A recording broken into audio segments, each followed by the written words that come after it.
Weather Service in Lake Charles has issued a severe thunderstorm warning for Southeastern Parish in central Louisiana, northern Evangeline Parish in central Louisiana, southwestern Avoyelles Parish in central Louisiana, until 5 p.m. Central Daylight Time. At 4:32 p.m. Central Daylight Time, a severe thunderstorm was located near Glenmora, moving east at 50 miles per hour.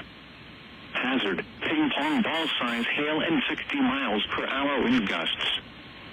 Source, radar indicated. Impact, people and animals outdoors will be injured. Expect hail damage to roofs, siding, windows, and vehicles.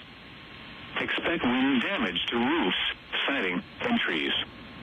Locations impacted include Bunkie, Glenmora, Cheneville, LeCompte, Hesmer, Evergreen, Echo, Poland, Forest Hill, and McNary.